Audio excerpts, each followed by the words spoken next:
doing all it can to improve after a report identified failings in the care of Valde Calocane, who killed 3 people in Nottingham last year. He was given a secure hospital order after being convicted of manslaughter by diminished responsibility. The care regulator, the Care Quality Commission, said key risks to public safety were missed after he was diagnosed with paranoid schizophrenia.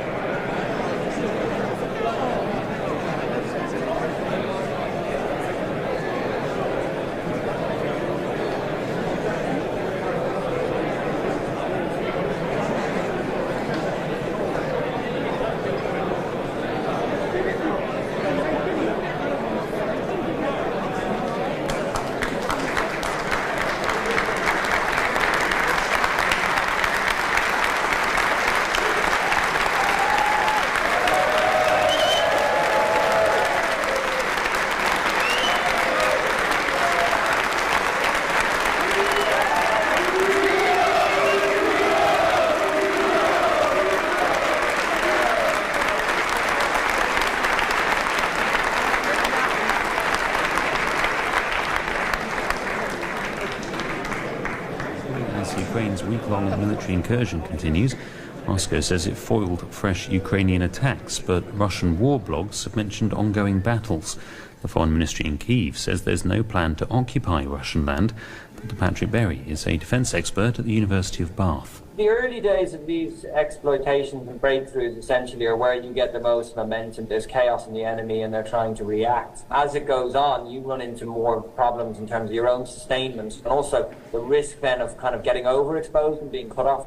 New cameras in Liverpool have caught 40,000 drivers committing traffic offences in their first 6 months. Almost 3,000 fines were issued to repeat offenders. Under new powers and following the notice period, the City Council can now issue £70 penalties.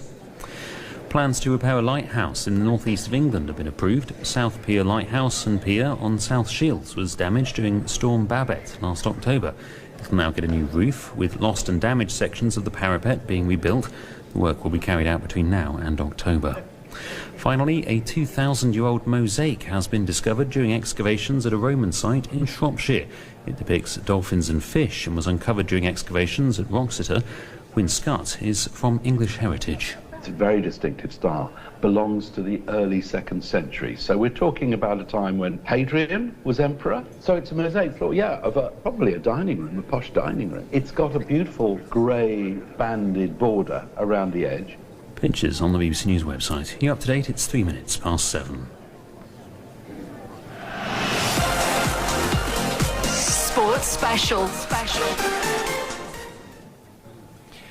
Yes, good evening everyone. Welcome to the 2024 pre-season Albion Fans Forum. We're coming to you live from the American Express Community Stadium on BBC Radio Sussex and the club's YouTube channel. An exciting new era is about to begin, so plenty to discuss this evening. First though, let's give a very warm welcome to our panel this evening. Deputy Chairman Paul Barber.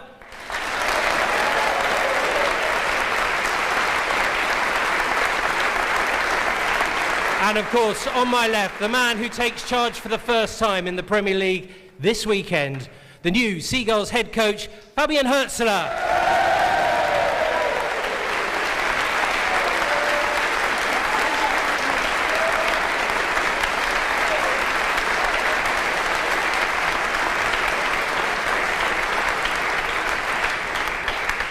Well, what a brilliant reception. Thanks for everyone for coming this evening. I hope you've got some really good questions lined up. Not every fan base gets this kind of opportunity, and 60 minutes can go very, very quickly indeed. So don't be shy.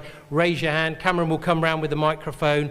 Maybe mention who your question is if it's not obvious. But try and keep it tight because we want to get through as many. And as you can see, we've got loads and loads of people in the room this evening. But as it's Fabian's first fans forum, I thought I'd give him an opportunity to say good evening and maybe a few words to everybody who's come on tonight. Yeah, so first of all, I hope we have a video from the applause, because in the preseason I didn't get an applause like this from my team.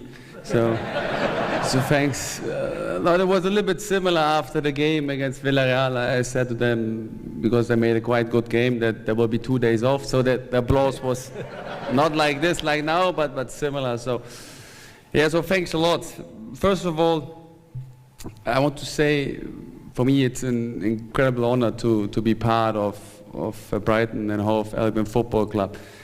And for me, it's not only a football club, it's a community, it's a family.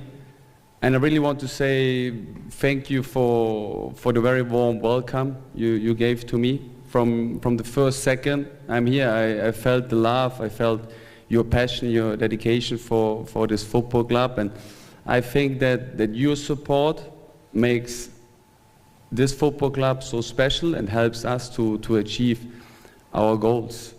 And I want to play a football that excites you, that makes you proud, wearing the Seagulls colors. And I want a team that reflects the values from the football club, a team that is committed, a team that is resilient, a team that is aiming higher.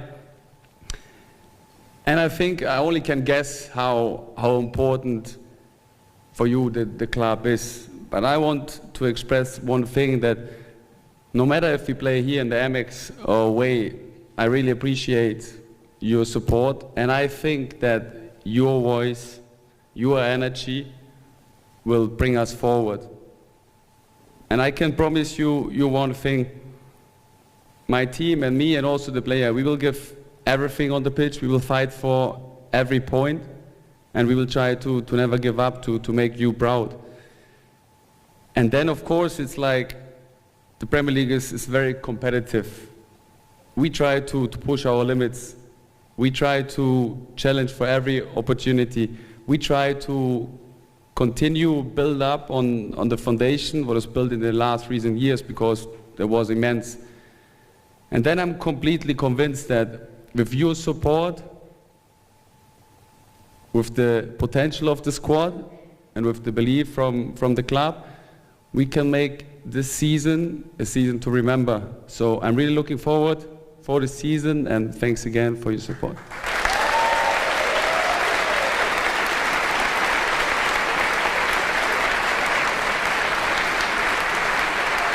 Thanks very much indeed, Fabian, for those lovely words. If we just start here with the first question in the second row. And welcome, Fabian, to Sussex, and we enjoy watching the football. And if I can say how much I enjoyed the game on Saturday, the very vibrant performance from the team. Just following on from what you've said, can you just tell us briefly how the team and the squad are responding and adapting to your footballing philosophy? So first of all, I think the Germans are a little bit known for like the structure and the discipline, and I try to bring like a very structured, high performance level in the club. And what I can say is, like, I'm really impressed by the attitude from the players and how they respond. So you see that the clubs, or that the club and the scouting and the recruitment department, they give a lot of work or do a lot of research in searching for the right characters, because they are willing to improve every day, even when it's really intense, the training sessions, even when it's hard and they have to suffer together. They're coming the next day, they want to improve, they are very supportive to each other. And the same is like for the staff. So like I said before, for me it's like, it's not only a football club, it's a family, it's a community, and you feel the spirit and you feel this energy in the training ground. So I'm really enjoying the first weeks, I'm really enjoying the pre-season so far. And of course it was a good game against Villarreal, but in the end, I know on Saturday there starts the real season, and there we see how far we are, and there always comes the truth out, I say. So hopefully we can continue with this attitude, with this performance like we showed against Villarreal. Okay, just staying in, just over on the right-hand side with the camera there, yeah? Yeah, hi. Just want to say a big congratulations to everyone for an amazing European tour last year. Are we setting the bar on getting back? Because I think we're all desperate to get back on another European tour. Is that for Fabian? Is that for Fabian? Both. Or okay. maybe a short answer from both then. you want to take it first, actually, Sure, Paul? yeah. Well, And first then of all, give, can I say every year I sit here with a new manager, I get more depressed. Younger, better looking, trendier, more articulate. It gets harder to do this job. No, certainly we're desperate to get back into Europe. I think we all enjoyed a fabulous season, playing some of the biggest clubs in Europe, competing in one of the top club competitions in Europe. And it was a real milestone for the club in lots of ways. I think, not only did the players and staff enjoy it, supporters enjoy it, but as a club, we received a lot of credit from around European football for the way we performed, the way we staged our games here, the way we conducted ourselves overseas, particularly the fans. And we're really keen to do it again. And, I'm going to hand over to Fabian because it's his job to help us do it again. I can deal with pressure, so that's fine for me. Like I said, we try to push our limits individually and as a group. I love to focus on the process, and like I said, the Premier League is really competitive, but I have a lot of trust in the squad. I see a lot of potential in the squad, and I think with your support we can achieve a lot of things, and I hope it will be a season to remember. Good answer. Lovely job. Right, young man down there in the second row. This is a question for you, Fabian. What should we expect? What style of play football should we expect? It's going to be different to De Zerbi's, or should we expect it's going to be rather close? What differences should we expect this season? Good question.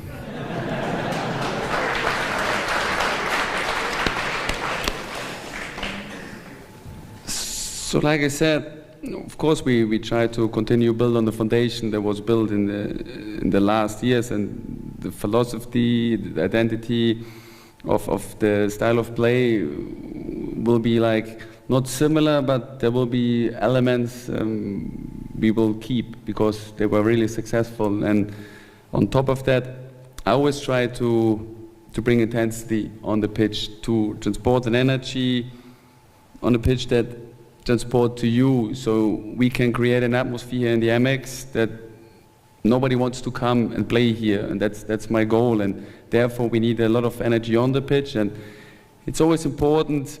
When I can say in general, my philosophy is to find a balance between defense stability and controlling and dominating the game, and this will be the goal. Great question. Lots of intensity. Just down here in the front row. Hello. I'd like to ask, my mum would like to ask a question to you, Paul. Sure. It's, what can you help with special needs? For example, people who have autism that want to meet the players in a private signing because they can't cope with regular people. What can you do to help with this, do you think? That's a good question, and a fair question. I mean, we have a number of different signing sessions during the year, different environments. So I'm hoping that if you come through one of those, we'll be able to make sure that we can make adjustments so that anyone with a condition that makes it difficult for them to be around people can enjoy meeting the players as well. So if you let our supporter services team know, we'll do everything we can to make that dream come alive for you. Also, I think we just got another question, but this one's from you to Fabian. Is that right? Yeah? Okay. Fabian, do you feel that your team is ready to face Everton on Saturday?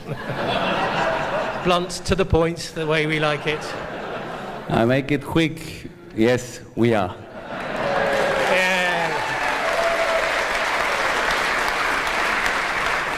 Yeah. Music to their ears. Okay, heading on to the right-hand side. Hi, welcome Fabian. Very much looking forward to this season. I think it's going to be really exciting with some of the new signings and having hopefully a fully fit squad. But I'd just like to ask a question to Paul. One of my favourite players of all time, Pascal Gross, sadly departed to Germany, and I wonder if there's going to be an opportunity for us fans to give him a round of applause at the Amex at any time soon.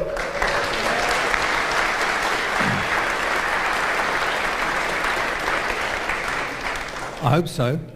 He's a Dortmund player now. They control Pascal's diary, not us. So we'd certainly love to welcome Pascal back so that the fans can say goodbye to him, but it's not something we can easily plan. So when the opportunity arises, I know that Pascal's really keen to come back and say goodbye in the right way. He was able to do that with some of us and at the training ground with the players, but obviously we rely on his schedule at Dortmund to work for us. Okay, that'll be good to see. Just heading further back into the room. Just first of all, Paul and the club, I think it's an amazing bit of recruitment to get the youngest manager in Premier League. Very Brighton, I love that. The next one's there. And so Fabian, I've noticed you're a heavily tattooed man. My question for you is, do you commit right here, right now, to get a seagull tattoo when we do the double? When we do the double... when we do the double over Palace this season. That's a very good point. We've had quite a few people in contact about the Crystal Palace rivalry. Maybe if you can talk about the tattoo first, but then maybe then about your understanding of the rivalry with Crystal Palace. About the rivalry, I know it. I think it was one of the first wishes and expectations from the chairman. So I recognize it and I try to give the best with the tattoo. Let's talk in private later.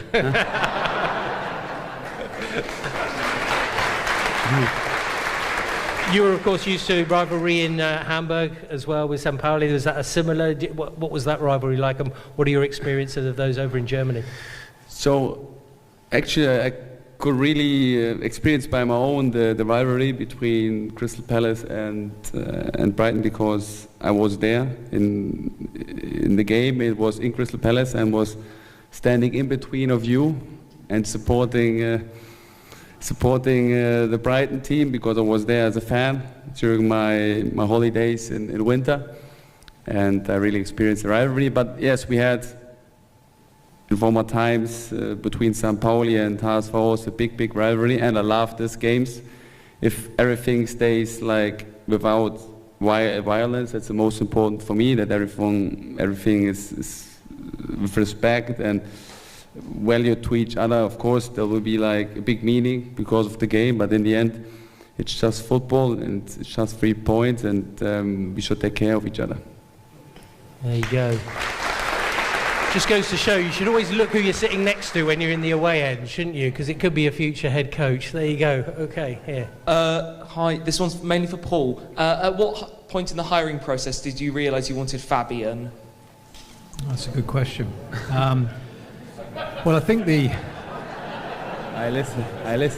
I think the recruitment process this time was different because we first of all had more time, and that always is a big benefit in any walk of life. If you need to recruit a high-profile, important person to your organisation, but we met Fabian. I think obviously, like everyone else, you look at Fabian's record, his history, what he's achieved, his age, inevitably, of course you do. And then you have a picture in your mind, and then you meet Fabian for the first time. And within a few minutes, I think myself, the chairman, David, we're looking at each other with quite knowing looks. He didn't realise this, but we were very, very impressed by everything we heard, everything we saw, the way he conducted himself, his knowledge of the game, his knowledge of our club, knowledge of our players, the way he answered some fairly difficult questions with authority and calmness and humility, sense of humour. Obviously, Fabian's command of English is fantastic, which is a very, very big positive as well. And I think we all just got the feeling that this was our man. And it was then a question of working with St. Pauli, which wasn't easy, because no club wants to let go of one of their best people. And obviously for them it was a big disappointment that Fabian wanted to come, but they were very respectful towards us, we were respectful towards them, Fabian was very respectful towards them, and we were able to get an agreement with them in a reasonably quick time. Not a very quick time, but a reasonably quick time. And here he is. And, you know, the way he's impacted on the club already, the way he's interacted with staff, the way he's interacted with media, with the players, has been fantastic. So we're thrilled to have Fabian here. We're delighted with what he's done so far, and we're really looking forward to Goodison Park on Saturday. It's 7:20. You're listening to BBC Radio Sussex. We're live on the Albion's YouTube channel as well, the 2024 pre-season Albion Fans Forum. We're taking questions from the floor. Young gentleman right at the back there. This question is for Fabian, and I was just wondering if you have a favourite player yet.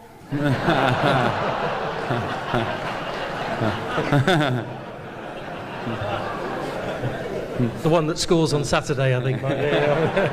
As long as it's one of ours, I'm okay with that.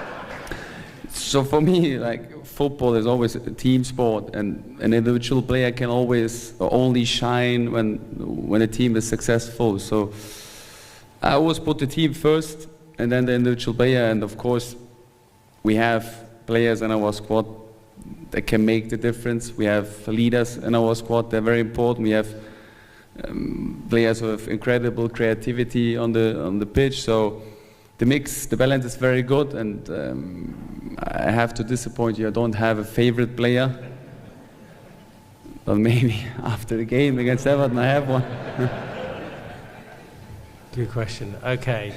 Yeah, we'll come down to you at the front soon, but we're just going to take that gentleman there in the Albion shirt. Hi Fabian, just a question really with regard to playing your best team at the start of a match. I just wonder if it's important to you, how important it is to play your best team and try and win the match in the first half, rather than when I've doubted the lineups in previous matches when we played catch up. What's your views on the first half? So of course, it's always important to start good in the game. That's very important because it gives you self-confidence. If you have good ball actions, if you defend good as a team, it gives you self-confidence, and something happens with your mind, and you create on your own like a good feeling for the game. You get in the flow, and it's very important for me that the players get in the flow because they have individual good actions, they have great team actions, and that's very important to start good in the game. But in the end, the game duration is 90 minutes, so you can use also the halftime to make a change. You can make substitutions. We have like a very big squad with a lot of good players, and maybe a substitution makes the difference when the game is equal. So that's why I prefer to start good, because it's always good, but helpful to start a game good. But in the end, if we make the decision goal in the 89 minutes and we won, I'm also happy. Okay. All right, it's just staying in the middle there. Good evening. I appreciate that in transfer windows a lot of stuff goes on, and a lot of the club have often said they're not going to comment on the likes of Fabrizio Romano, who's a bit of a pain in the backside, to be honest. But why is Billy Gilmour being frozen out, or so it seems? He isn't, and he's not. Good. There you go.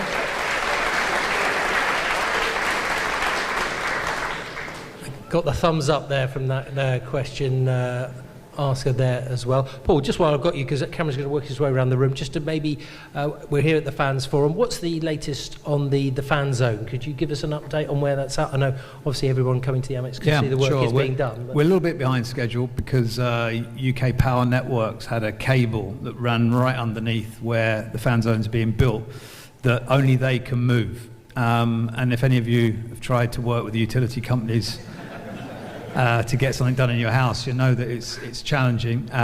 They were great and worked with us to get it done, but it was a big job and it needed to be done in a particular sequence, which they've now completed. You probably won't see too much peeking behind the screens, but finally the fan zone is beginning to come up out of the ground, which has taken a lot more weeks than we'd hoped. So we're probably now looking towards the back end of the year before we're able to get use of it, which is a shame because we wanted it much earlier. But you know, we have to work with the utility companies to get things done properly. So it's on its way. Lovely. Thank you very much indeed. Okay, just in the second row here. This one is for Fabian. You are a young coach and there are a few players older than you. How do you overcome this?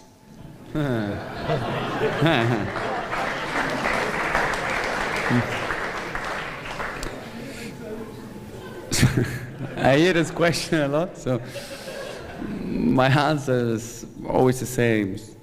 I'm a young man, yes, but I don't think that I'm a young coach, so I experienced since 10 years the life of a football coach in different levels, of course, but I think I experienced it. And how I lead the squad, I always say I lead by friendly authority. So I try to not lead from above. I try to use the power of ideas to convince the players. So why the players should do this, why they should move or position like this. In the end, it's always about improving the players and helping the players to get better, and that's why I try to not lead from above. So that's like the friendly part, and the authority is, in the end, they recognize that I make the decisions. And I have to make also hard decisions that might hurt the players, but that's a job from a football coach, and I like to do decisions, I like to take responsibility, and that's why my motto is like to lead with friendly authority. Okay, thanks for that question. Just heading over here. Old red and black away strip.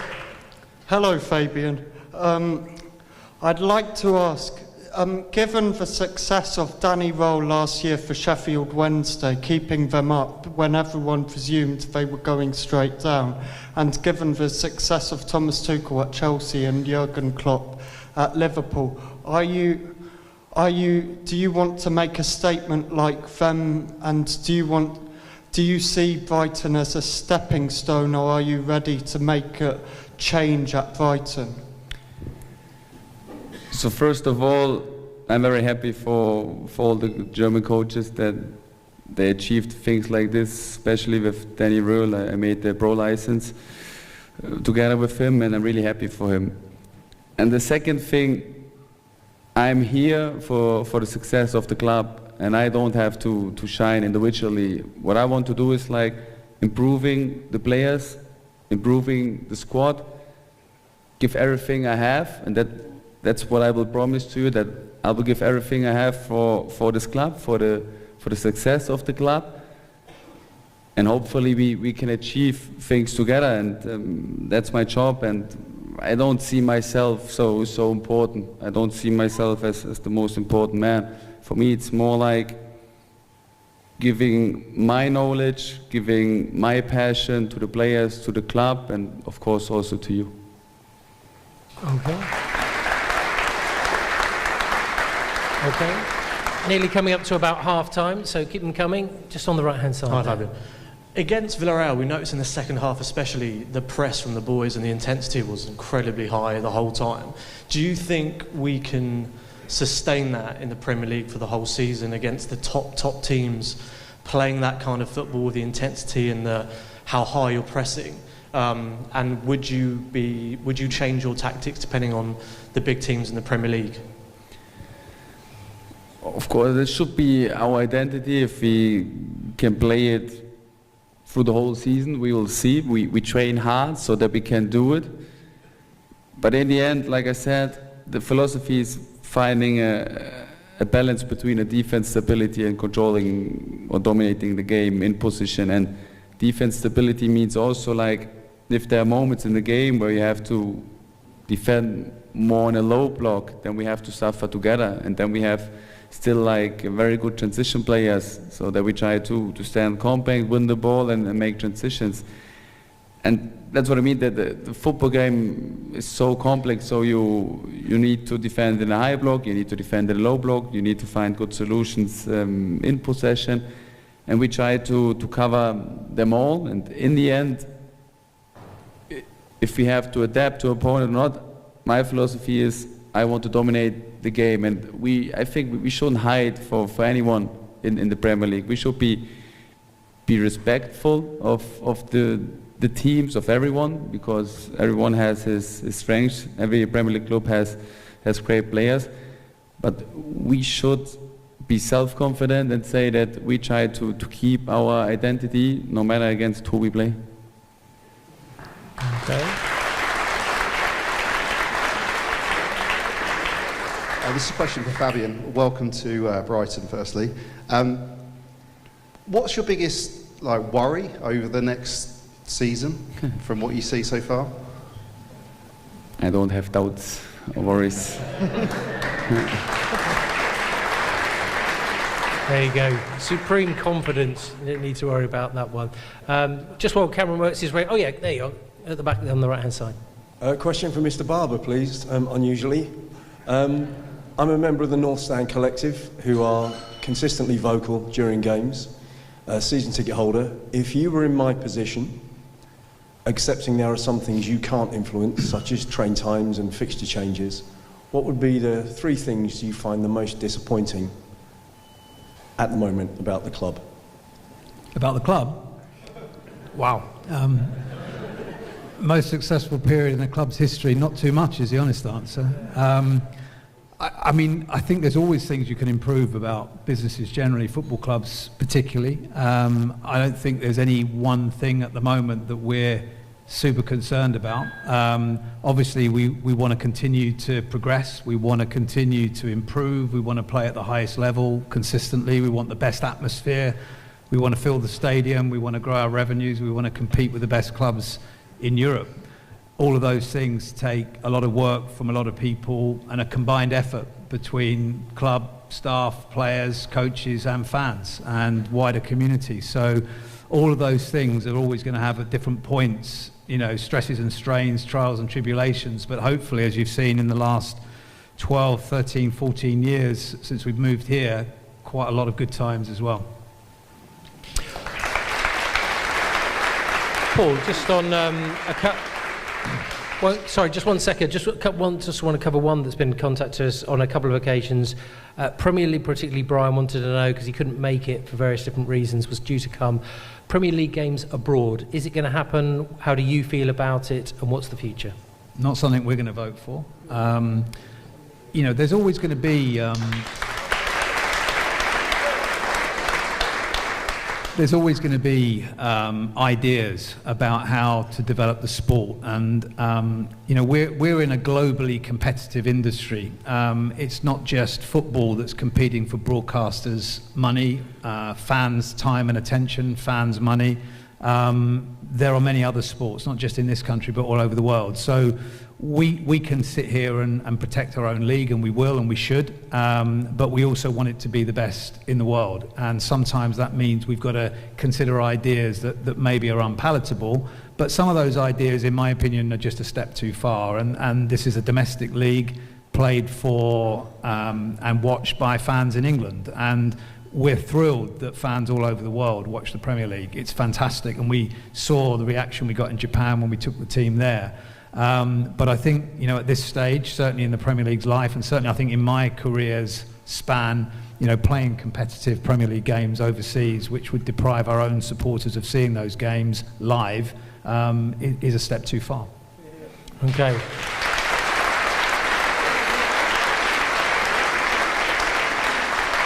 Sorry, thanks for your patience, appreciate it. Evening, Fabian. Last season, obviously, were fantastic for the Albion, but one of the things we did suffer with was a lot of injuries. And at the last Fan Forum, it was discussed that the new medical team came in, and hopefully they're making an impact. But with your high-intensity approach, how do you think that's going to, how the players going to adapt, and how do you think that's going to affect going forward with the injuries side of things? So of course we have to be careful, and we have to get also the opinions from the players, how fast we can go on with our identity, how fast we can introduce the intensity during the training session and during the game. So the opinions from the players are very important. That's the first thing. And the second thing, I know that there was some injuries, and there are always several reasons why injuries happen. And for me, it's very important to have like great experts in the staff, and we have now a new head of performance with Gary Walker, who has a lot of experience. We have a new head of medical with Florian Farb, also a German. He's also very structured, and we have some changes also in the staff, and I completely trust my staff because they are selected like the players. You know, they have to go through several meetings, appointments, interviews, and I work with them now since 6 weeks, and I really can feel their knowledge. I can really feel their passion for the club and their commitment for the club and this community of working together. So I really trust my expert and my staff that they will do the right thing, and in the end I always take the responsibility on myself if there happens injuries, because in the end I control the training. In the end I plan the training, and in the end I also plan like the intensity of the training. So what is very, very important for me is that they should take responsibility for the things they do. They should make like brave decisions, because they always should know that I value them, and if something happens I take the responsibility on myself, and that's very important in working together. And we have a great start so far. I think the injury players, and that's a positive thing, the injury players, they came back, they work really hard in the rehab to come back, and at the moment I think we don't have many players injured, so that's a step forward, and I'm really looking forward to working with the players and with my staff. I think the other thing you need to take into account is last season was very, very different for a number of reasons. First of all, the number of games that we played, the highest number since we've been in the Championship, the intensity of those games, the fact that the added time was absolute last season, so we were playing games that were 10-15% longer. If you would put that into context of any other athlete, if you were training for a marathon and during that marathon someone told you it was going to be 15% longer, so another 3 or 4 miles, and you trained to run 26, the chances are you might break down in those last few miles. So you know, there was that. There was also multi-ball, which gets the ball into play far quicker, which means the ball's in play longer, which is increasing intensity again. And then on top of that, as soon as you start getting injuries, then of course your squad is smaller, so you're having to play other players more often, which then leads them to fatigue quicker. So a whole combination of different things came into play last season, and it was the first time we'd played in 4 top-level competitions. And you know, from that point of view, we learned a lot. Our medical staff learned a lot. I've got no doubt that Roberto and his coaching staff also learned a lot. It was their first time going that far in a European competition, as well as playing in 2 domestic cups and the Premier League, which is the toughest competition. So there's a number of different factors that went into why our injury list was longer than we would have liked. And we could even go back all the way to the World Cup in the winter, which meant the players had a shorter break the following summer, and so on and so forth. So they're not excuses, they're just facts. Every club in the Premier League had more injuries overall. Some of those worse than others. We all lost a lot of minutes from key players at key times. So, as Fabian says, you know, we're conditioning now the players to work in the way that Fabian wants, and we've hired some very, very top-class, world-class medical staff to support us. So, fingers crossed, we'll have a better season, and we'll have more availability. And of course, because of no Europa League this year, we'll have less games. Paul, just on that injury thing, obviously you've still got quite a lot of key players from the past who are still out, the likes of Solly March, Pervis Estupiñán, Evan Ferguson. Has that had an impact on the transfer, your views of the transfer window? Has it made it more difficult because you're not quite sure when they're coming back? Is that been a slightly more problematical one this year? No, I think we've got a lot of players, very deep squad. I think the bigger problem is, you know, trying to narrow that squad down. And give Fabian the balance that he needs, the players that he wants in key positions, but also at the same time making sure that we don't forget the players, the younger players that we continue need to develop. And you know, that may mean loans. Some players may want to move on because they can see their opportunities more limited, and they may have to because of that. But overall, you know, we're really happy with the way the squad is coming together. We've still got a bit of work to do. You know, not all of the speculation you're reading is true, as ever.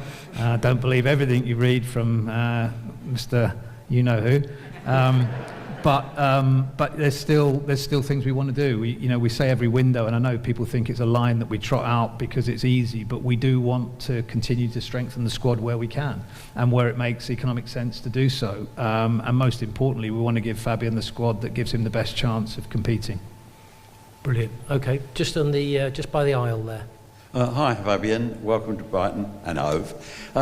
Fabian, we've got a nice big squad this year and of very talented footballers, and your man management, knowing what it's like in business, how do you keep them all interested? Because you've got to all give them, they all want to play every Saturday, they want to play, and it must be quite a job to leave some of them out, which you have to do, of course. So like those 11 players that you're starting on a Saturday at a typical 3 o'clock kickoff, when will you inform them that they're playing? We hear an hour before kick-off. Do you take them all one at a time, or do you actually tell the squad your team for the Saturday? So there are different processes to announce the squad. So obviously I like that the players know it quite early. So one day before the game they should know who plays. And for me it's like, it's a good thing to have a squad with players who want to play, because I was the same as I always wanted to be on the pitch, and that's the main thing. Like, competition is so important to improve, and they can challenge each other during the training. They can challenge each other to get better, and that's the thing what I demand from them, to get better every training, to support, but also be demanding to each other. And I think I always try to put the success of the club as the most important, and therefore I try to select the players. And the second thing, what is really important for me with dealing with the players, like to see the person behind. We always talk about the players, and the players, they have to deliver every weekend. The players, the offensive players, they should score goals, they make assists. The defensive players, they should defend the goal. But for me, it's also important to see the person behind the player, to see their needs, to see their wishes. And I try to be honest to them, because I think that's the only thing I can do. I will say them honestly what I demand from them, what I expect from them, why they didn't play, and then it's up to them to change it. Because in the end, I'm sure I can't make everyone happy. It's like when I was a player and I sit on the bench, the coach could sometimes say the best things to me, and I still was angry because I didn't play. So I know that that's the truth, but the thing I can give to them is like talking very transparent with them and give them advices to improve. No matter if they play at the weekend or not, that's my job. Okay. Fabian, do you like team bonding exercises outside of football? Is that a thing that you like or have done and used in the past at all? I don't like artificial one. So for example, going driving a go-kart, or going like in a hiking. You don't want any more injuries, go-karts. Going doing a hiking wall and saving each other, to don't fall down. I think that's nothing with trust or getting to know each other. For me, like, they should go out, they should make memories together, they should experience things together. This will make a connection, and that's important for me. So I experienced that the best events, team events, were always like the spontaneous one, and where I go and then had fun together. Sounds good. Okay. Let's quickly, we've got about just over a quarter of an hour left, so we'll try and race through some questions now. Question for Paul. Financial management within football is becoming more and more, under focus, which is right. And the club have made some very shrewd purchases, and there's budgets that you're dealing with. One of the budgets took a bit of a hammering last year, and reading about some of Fabian's history when he was in St. Parley, I just wonder if you've had to increase the manager's fines bucket at all. He only got 8 yellows. I'd have been worried at 10. No, I mean, thankfully, managers don't tend to find themselves on the end of fines too often. It's usually when you speak out against match officials, which we've done once or twice, or you sort of overstep the mark and get involved in sort of physical confrontation. But as Fabian will tell you, we talked about it actually with a fan advisory board before the meeting. Passion and commitment and support for your team sometimes comes with a sanction, and we accept that at the top level of football. Obviously, there's a line, and we know from all the research we did on Fabian what each one of his 8 yellow cards last season was for.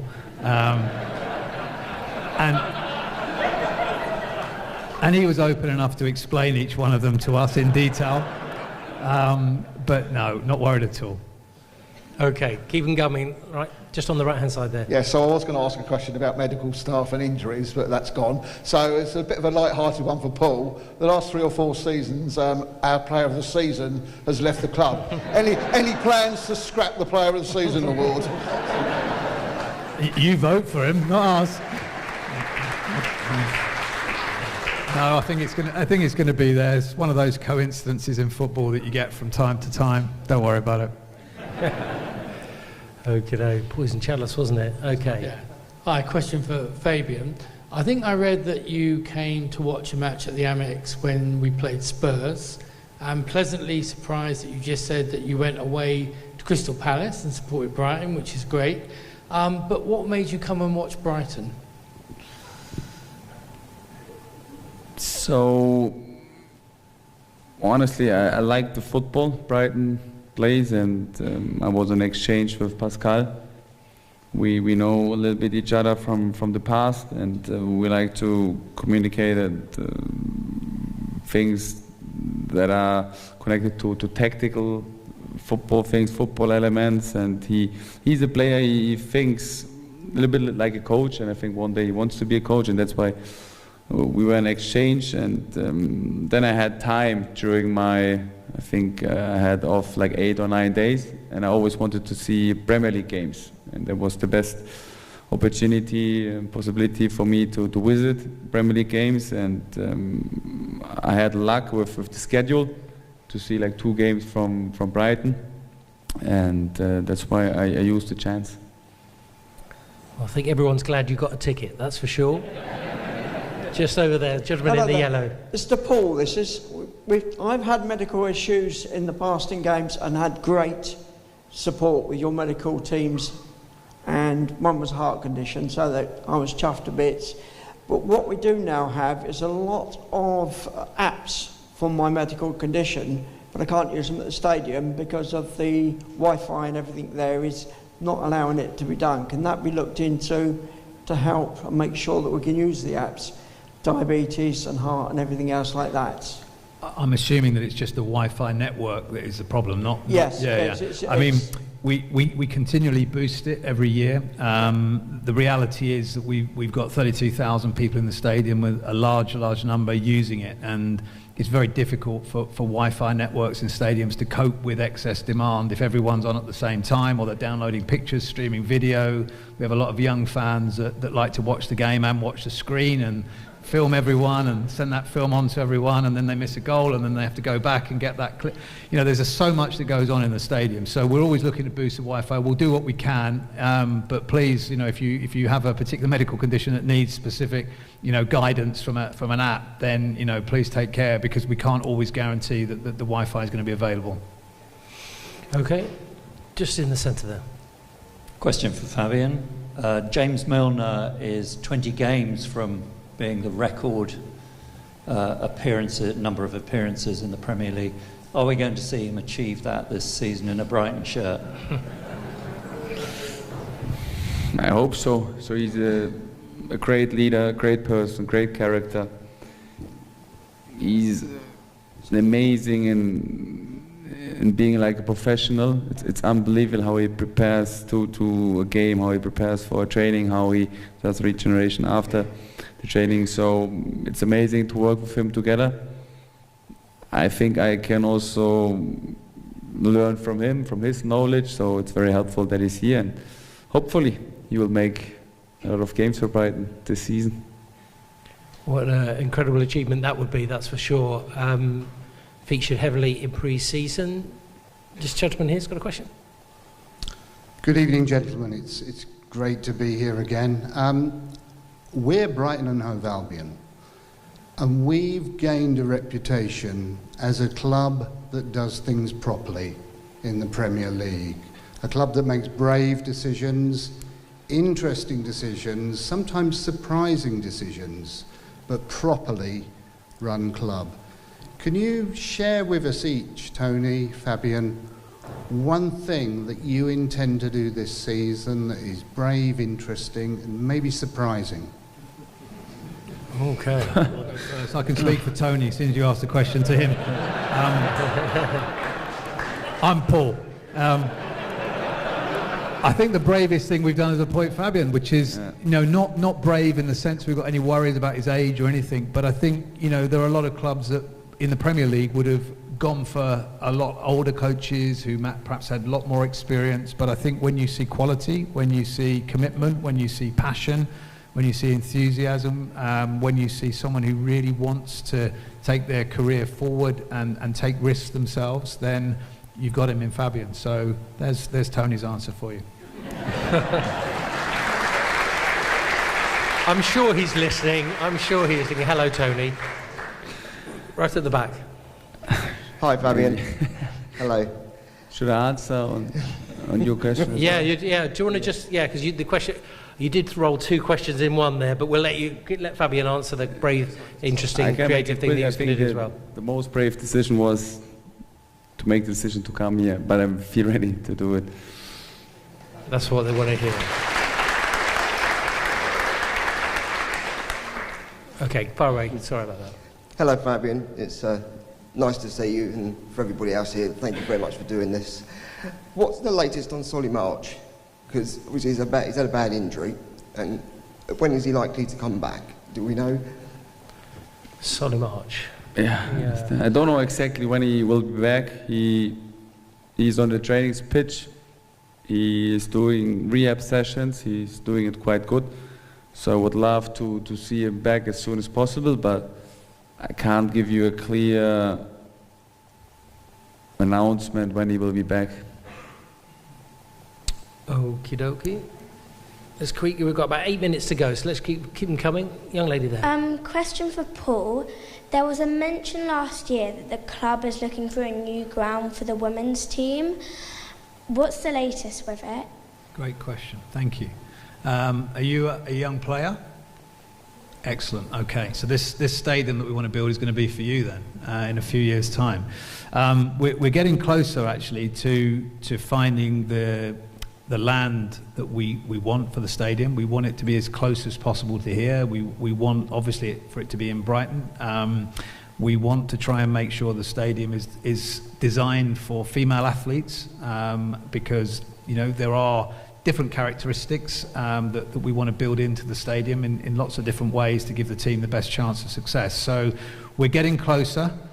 We've still got the chairman's support to build it when we get the land, and what I hope is it will help us get our women's team into top 4 place in the Women's Super League and hopefully play in Europe at some point as well.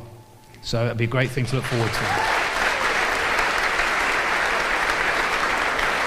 Very exciting indeed, and of course a new head coach for the women's team as well. We'll have more on that. We'll have one of these events specifically to discuss those issues as well. But let's continue here. Hi there. This is a question for Fabian.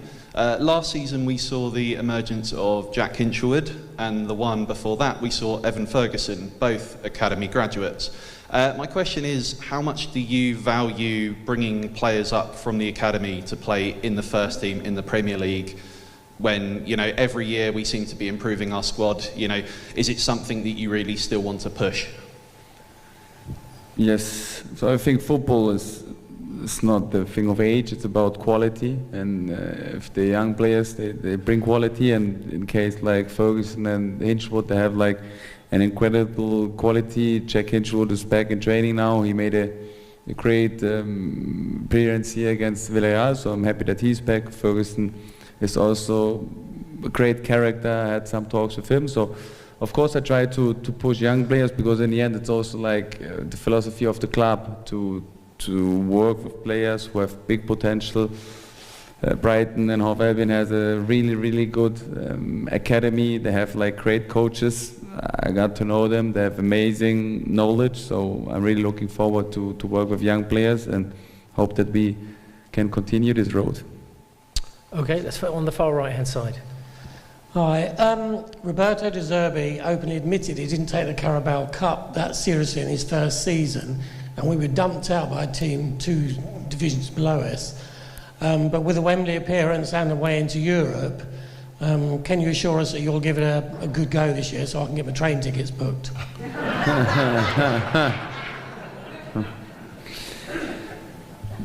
We try to give everything in every competition, and I think cup games always, or the cup competition always good competitions to achieve something. Last season I was, I think, in the quarterfinal with my former club in the German Cup, and it's always a great experience, and you have always a chance to achieve something, because cup games are always 50-50 in the beginning, and that's why we try to give everything for the club in every competition. But I can't promise you, so you have to do on your own, booking the train. It's your responsibility. Well, we should know at the end of the week where you're getting your train to anyway, so okay. Question in the front row. Hi, question for Fabian. And as we know, like the VAR is quite disturbed on the match for the manager, for the player, and also it's quite different compared to different league. So how you feel or how you prepare for that? I wait with cheering when we make a goal, because it's every time getting overviewed by the VAR. I think the football, it changed a little bit because of the VAR, but it's getting more transparent and more fair. And there are positive things and negative things. We can discuss about it maybe several hours. In the end, we have to accept it and we have to deal with it. Okay, I knew we weren't going to get through the whole hour without mentioning VAR. Okay, this will be the final question. We've just got a couple of minutes to go, so. Hi, for Paul and Fabian. We're getting to know Fabian, the face of Brighton and Hove Albion. Is it possible to get to know a bit more about your backroom staff, your support staff, maybe on the website? We got to know the others really well. So it's just I know it's early days, but just a question. Yeah, there will be profiles on the website of Fabian's staff, for sure. For sure. And you'll see them in the technical area, and they're all very distinctive, good-looking, young. Special haircuts as well. Not as good like me, but they are great Germans. Yeah. Okay, well, there's been some great questions this evening. Just finally, we've got about a minute left.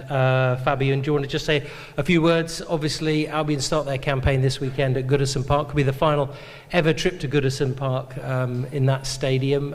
Did you want to say a few words to the fans and everyone listening and watching at home ahead of the start of the Premier League season? So like I said at the beginning of my speech, that it feels not like a football club, it's more like a community and a family. And I had this feeling also the last hour here, and this family thing, this togetherness, this will be a key for us for success. And that's why I want to say, like, first of all, of course, thank you for giving me this feeling. And the second thing will be, this will be a key thing for our success. So in the end, we are all sitting together in the same boat, and I'm really open for your expectations, for your wishes, for your needs, and I try to get with you, or with most of you, in contact, because in the end you represent the club and you support the club, and if we are together on the same page and if we follow one big goal with everything we have, with all the passion we have, with all the love, then I think we can achieve big things, and I'm really looking forward to do this with you. So again, thanks for coming, thanks for this welcome, and have a good season. There you go. No real need for me to sum things up. Thank you very much indeed for everyone who asked the question, everybody listening and watching at home. As I said before, Albion start their campaign this weekend. Of course, you can listen to every single game, home and away, live on BBC Radio Sussex, and of course available on Albion TV. Thanks very much for everybody who does join us elsewhere, and of course, good luck with those Carabao Cup tickets. All we've got to say now is a big thank you to your panel this evening, your Deputy Chairman Paul Barber,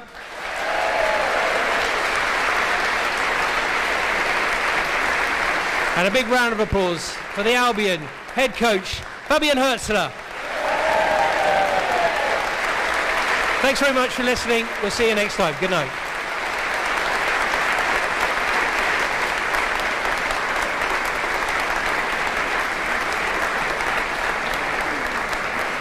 Thank you, Fabian. Thank you very much indeed. Great stuff. Thank you very much. Cheers, Paul. Really appreciate it, as always.